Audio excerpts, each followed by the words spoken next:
Assalamu alaikum wa rahmatullah. Welcome back. Today is the sixth lesson of carbohydrates. And yesterday, in our previous lesson, um, I discussed about optical isomers and also about epimers and anomers. Today, we'll be discussing about some important disaccharides.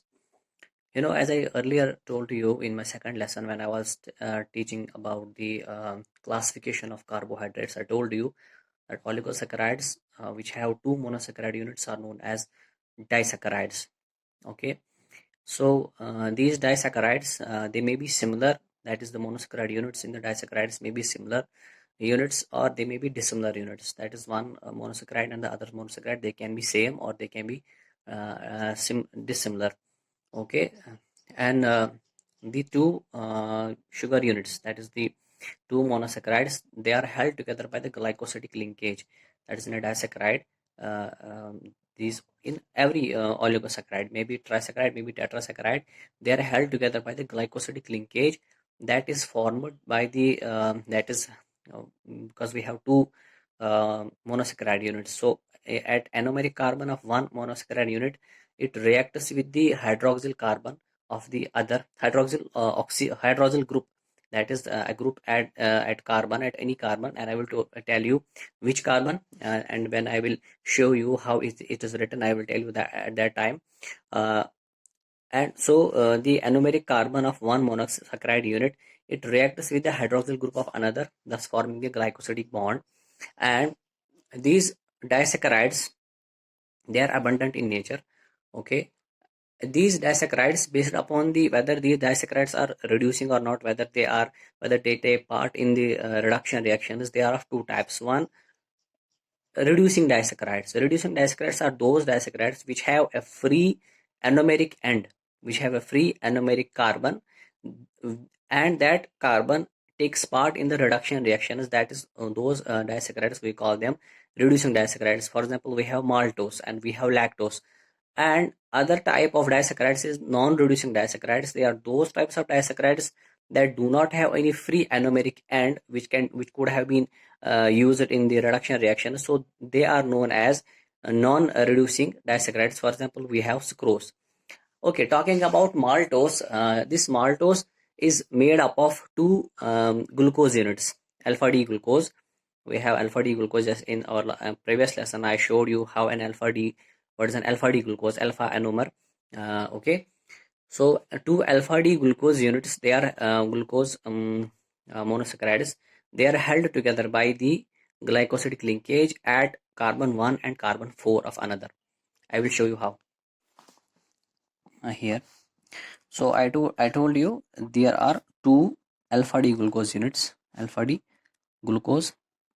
These two alpha D glucose units, they form maltose. Now, if I make alpha D glucose, this is carbon number 1, that is the anomeric carbon. Okay, it has OH group here. This is another carbon. I'm making again the pyranose ring structure. Okay, this is another carbon.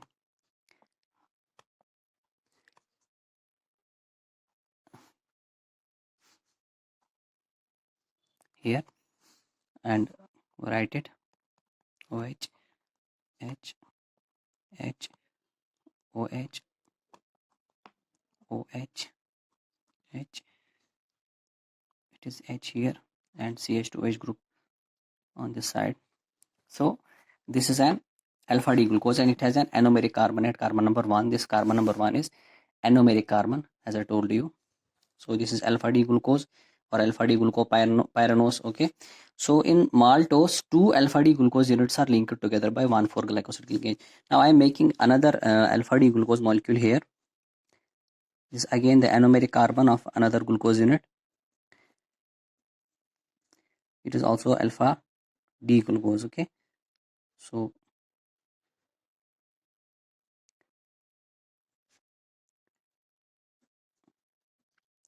CH2OH here, it is again OH, H, and it is H, OH, it is OH, it is H, Okay, so it is H and CH2H.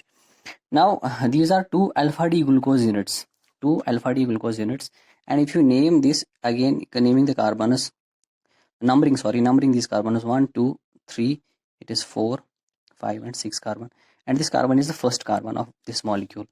These two molecules are attached through glycosidic linkage. You see what happens, the anomeric carbon, this carbon number 1, it attacks the carbon number 4 of another glucose molecule, resulting in the loss of H2O.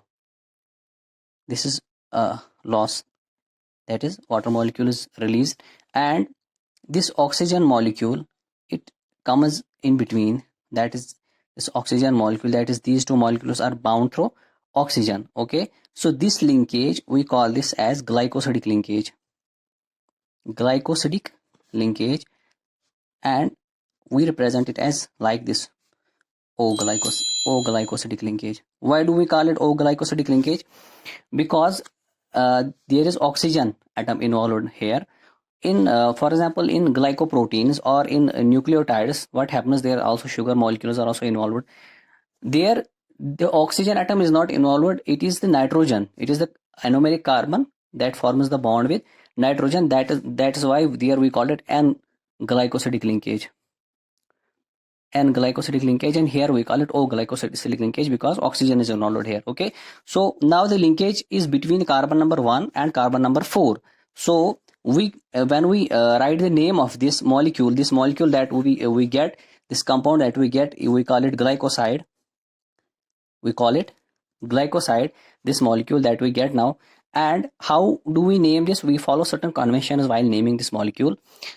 We have to write the name of the non-reducing end. Now this is a non-reducing end because at this molecule there is carbon, one anomeric carbon which is free to attacks. It can be again involved in reduction reactions. That is why we call these reducing sugars, we call it reducing sugars. So the end of this this molecule, that is the anomeric carbon, it is involved in the glycosidic linkage, so it is a non-reducing end. So we will write first the name of non-reducing sugar. So we will write, since the molecule is alpha, we'll write alpha D. Okay, then we will write the name of the molecule जैसे हम पहले लिखते थे, तो कैसे लिखेंगे हम, alpha D ग्लूको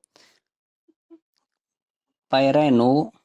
Now we won't write pyranose, we will write pyranosyl because it is now in bonding. Okay, pyranosyl. Then in parenthesis we will denote the bonding, that is bonding is between 1 and 4, and we denote it 1 and with an arrow 1 and 4, and this arrow indicates the glycosidic linkage here. And in parenthesis again, then we will write name of this molecule alpha D.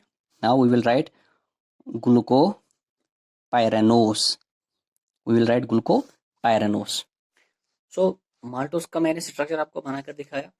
तो ये जो maltose एक reducing sugar है, तो in reducing sugars में क्या होता है कि these reducing sugars, they can be hydrolyzed using weak acids.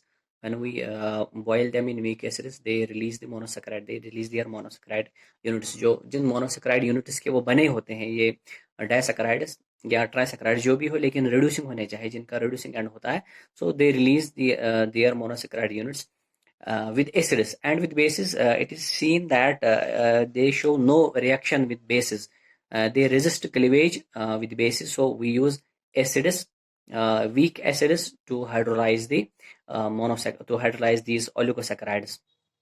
Okay, इसके बाद माल्टोस के बाद एक और ओलिगोसैकेराइड या डाइसैकेराइड हम कहें, डाइसैकेराइड है जो हमारे लिए बहुत ही इंपॉर्टेंट है, जो हम पढ़ते हैं कॉमनली, जो पढ़ा जाता है वो है लैक्टोस. लैक्टोस भी एक रिड्यूसिंग शुगर है, और लैक्टोस जो है ये बीटा डी गैलेक्टोस और beta D glucose 1,4 glycosidic linkage, beta D galactose और beta D glucose 1,4 glycosidic linkage से ये भी बना होता है.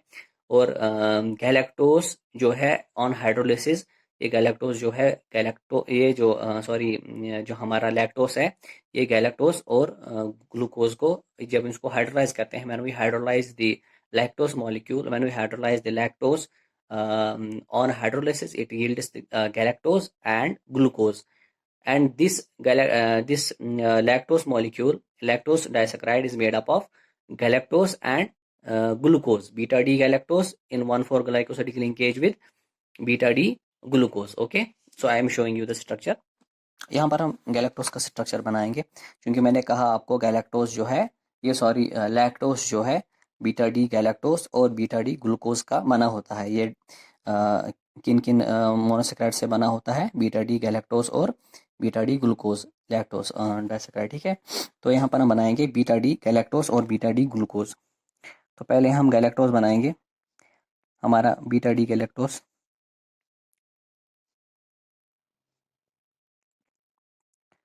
ये हमारा कार्बन,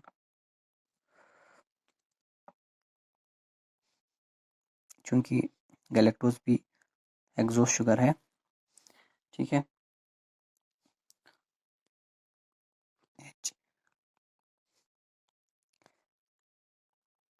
गैलेक्टोज और ग्लूकोज का मैंने बताया था आपको कि गैलेक्टोज और ग्लूकोज एपीमर्स है एट कार्बन नंबर 4। अगर हम देखेंगे ये फर्स्ट कार्बन है 1 2 3 4। ग्लूकोज का होता है हमेशा यहाँ OH नीचे, जो डी ग्लूकोज होता है, या सॉरी जो मैंने यही कंफ्यूजन थोड़ा सा लास्ट मिस्टेक की थी पिछले लेक्चर में भी, डी ग्लूकोज इस कार्बन पे होता है। ठीक है, ये जो कार्बन है यहाँ पर OH ग्रुप होता है ये ग्लूकोज का नीचे की तरफ, लेकिन चूंकि गैलेक्टोज और ग्लूकोज एपीमर्स है तो गैलेक्टोज का यहाँ H होता है नीचे की तरफ और OH होता है ऊपर की तरफ। ठीक है, और यहाँ H और ये CH2OH ग्रुप है हमारा, तो ये हमारा बीटा डी गैलेक्टोस है। ठीक है, अब जो है इस बीटा डी गैलेक्टोस के साथ हमारा बीटा डी ग्लूकोज बॉन्डिंग करता है, ग्लाइकोसिडिक बॉन्ड में बनाता है, और ये जो रिजल्टिंग डाइसेक्राइड है उसको हम बोलते हैं फिर लैक्टोस। ठीक, अब यहाँ पर हम बनाएंगे अपना बीटा डी ग्लूकोज, क्योंकि हमें बीटा ग्लूकोज बनाना है, ये आप याद रखिएगा।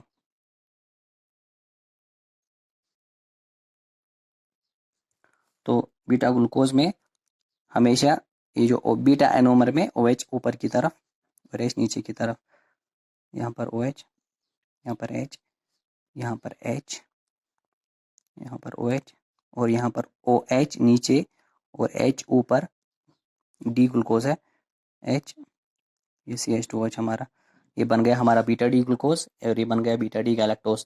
अब जो है ग्लाइकोसिडिक लिंकेज इस कार्बोनियल कार्बन की, ये जो पहला कार्बन है इसका एनोमेरिक कार्बन, और ये कार्बन नंबर 4 ग्लूकोज का, गैलेक्टोज का कार्बन नंबर 1 यानी कि एनोमेरिक कार्बन जो है वो रिएक्ट करता है किसके साथ? ये जो हाइड्रोक्सिल ग्रुप है यहाँ पर कार्बन नंबर 4 पे, यानी कि ये इसके साथ रिएक्ट करता है। तो एज ए इस रिएक्शन में क्या हो जाता है कि H2O यहाँ पर भी लॉस आउट हो जाता है, H2O यहाँ पर भी बाहर आ जाता है।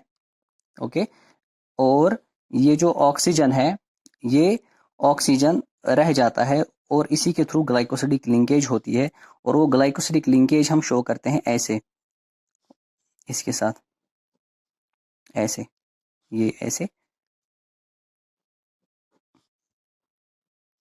ठीक है, और ये ऐसे, ये हम ग्लाइकोसिडिक लिंकेज ऐसे शो करते हैं। तो ये बन गया यहाँ पर हमारा ये बीटा डी गैलेक्टोस, ये बीटा डी ग्लूकोज। अब ये जब ज्वाइन हुए ओ ग्लाइकोसिडिक लिंकेज के थ्रू तो इसका अब नाम आ गया लैक्टोस, और इसको भी हम नेमिंग ऐसे ही करेंगे जैसे हमने यहाँ पर इसकी नेमिंग की थी, माल्टोस की हमने नेमिंग की थी, इसकी भी हम नेमिंग ऐसे ही करेंगे। चूंकि हमारा ये बीटा एनोमर है तो हम इसको लिखेंगे बीटा डी गैलेक्टो, फिर हम रिंग का नाम देंगे पायरेनोसिल। ठीक, फिर हम पैरेंथेसिस में लिखेंगे बॉन्डिंग जो है इसकी 1 और 4, ये एरो हम यहाँ की तरफ दिखाएंगे 1 4।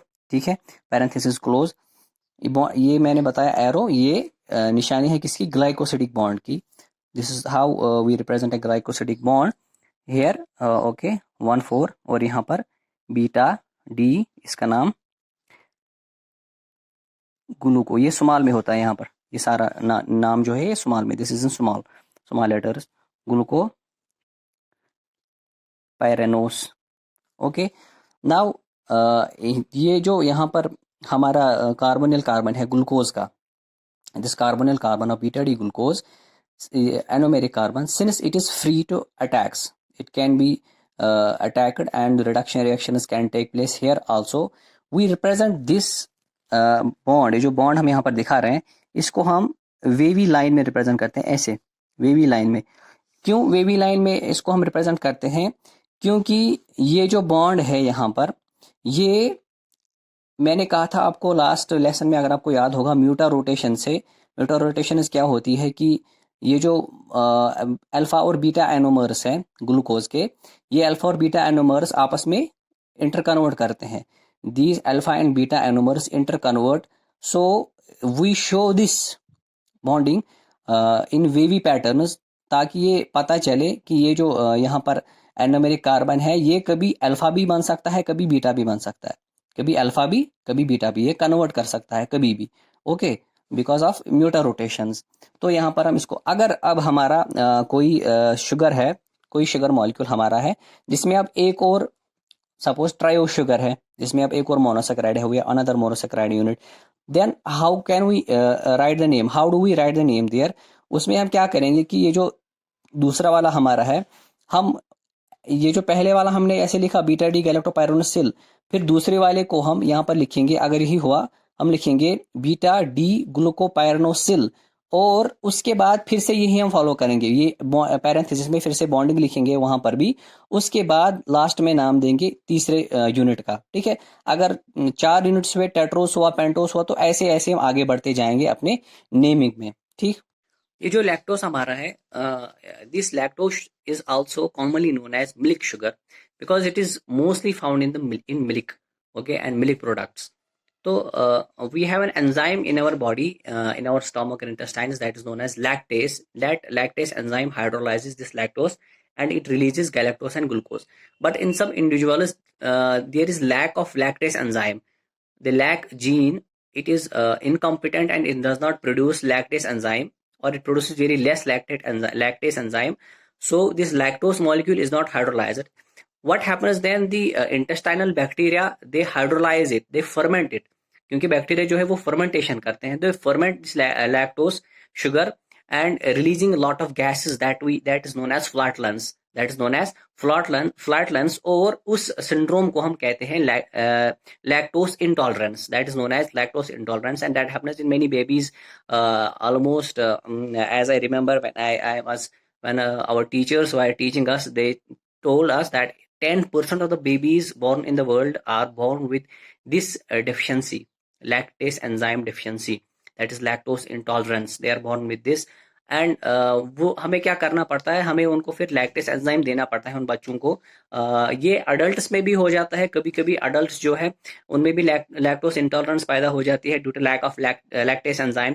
फिर क्या करते हैं वो, अगर थोड़ी सी वो चाय पिए या दूध पिए तो एकदम से जो है फ्लैटलेंस शुरू हो जाती है, पेट गड़बड़ हो जाता है उनका।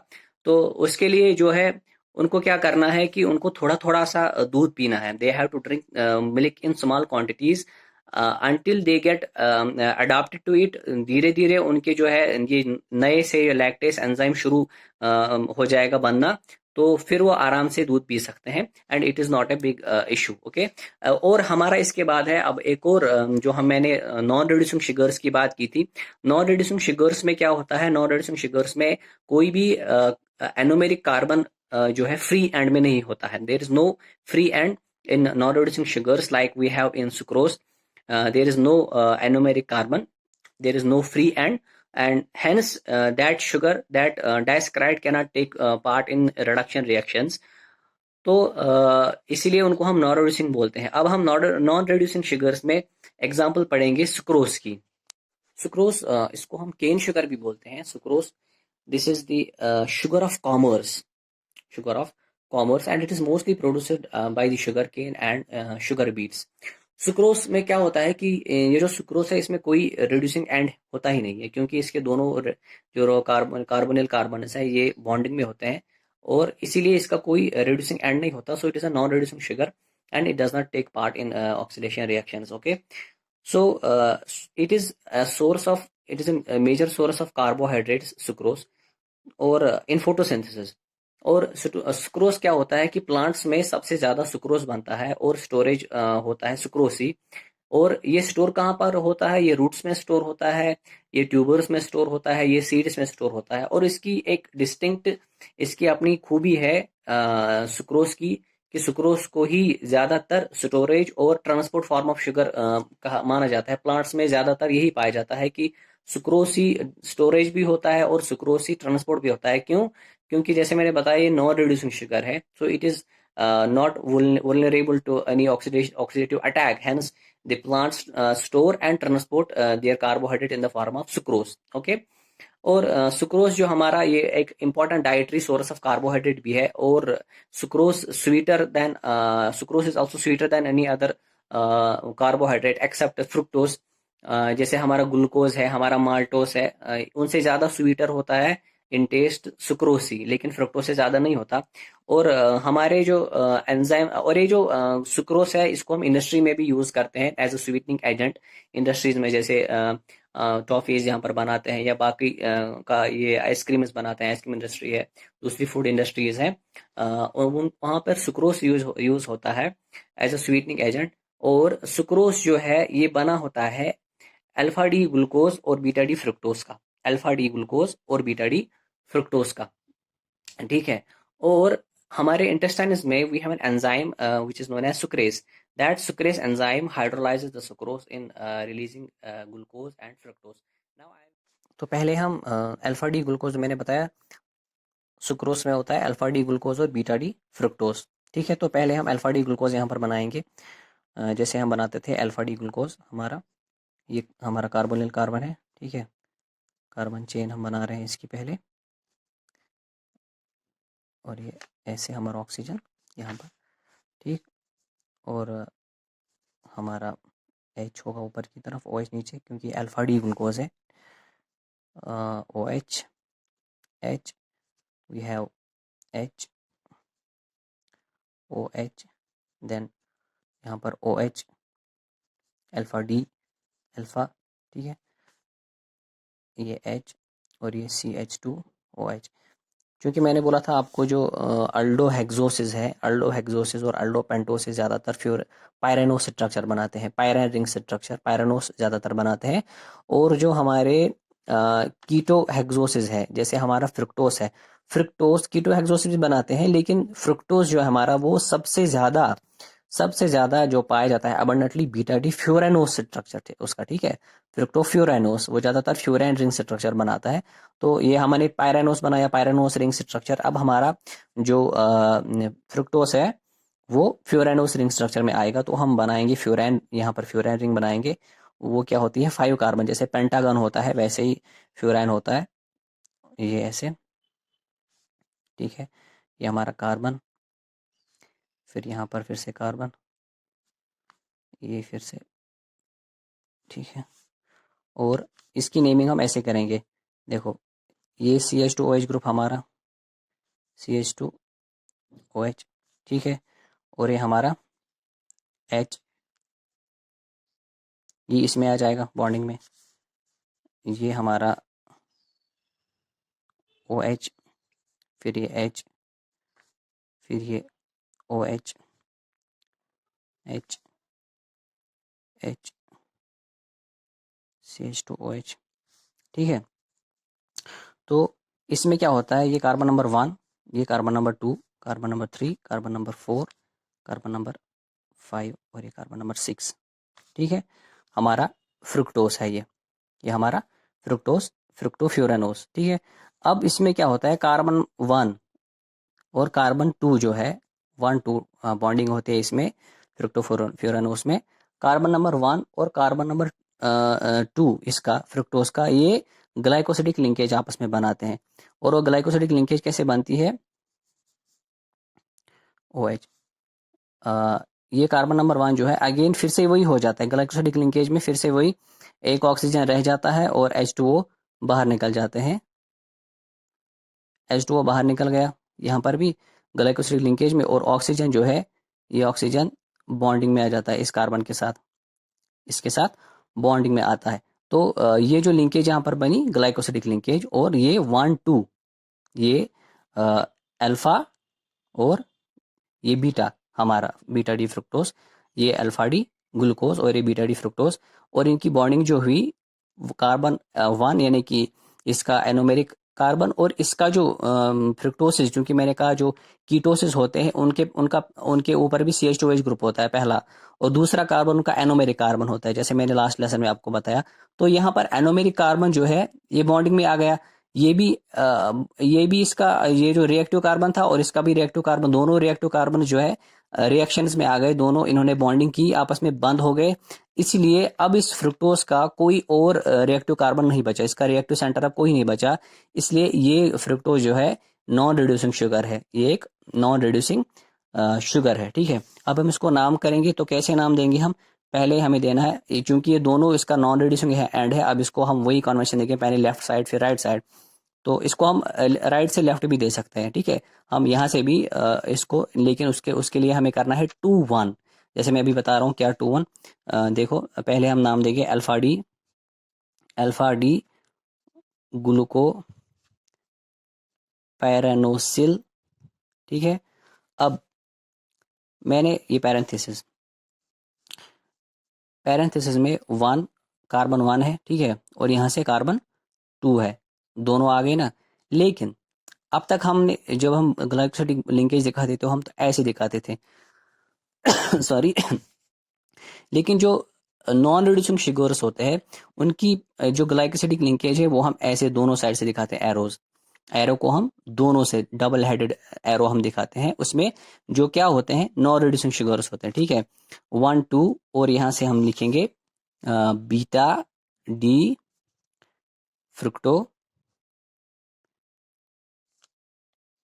फ्यूरानोस NOS। ठीक है, फ्रुक्टोफ्यूरानोस। तो ये आ गया हमारा सुक्रोज। अब हम इसको उल्टा भी नाम दे सकते हैं, जैसे हम लिखेंगे नाम, अगर हम लिखेंगे फिर से यहाँ से, क्योंकि ये दोनों रिड्यूसिंग ये रिड्यूसिंग एंड इनके जो है बंद हो गए, इनके जो कार्बोनिल कार्बन से दोनों के रिएक्शन अब बॉन्डिंग में है, वो इसको हम उल्टा भी नाम दे सकते हैं ऐसे, बीटा डी फ्रुक्टो फ्यूरानोसिल और पैरेंथेसिस में 2। ठीक है, 2 और ऐसे 1, यानी कि फ्रुक्टोज में कौन सा कार्बन है 2, और ग्लूको में, यानी कि ग्लूकोज में कार्बन नंबर 1 था, यहाँ फ्रुक्टोज में कार्बन नंबर 2 है, 2 1। और यहाँ से अल्फा, क्योंकि कार्बन अल्फा था ना वहां पर ग्लूकोज का, अल्फा डी ग्लूको, वो पायरेनोस रहे तो पायरेनो ग्लूको पायरेनोस। ठीक है, तो ये आ गया हमारा सुक्रोज। तो आज के लिए इतना काफ़ी है, मिलते हैं एक और नए लेसन में एक नए टॉपिक के साथ। तब तक के लिए अपना ख्याल रखिएगा। फ़ी अमानिल्लाह।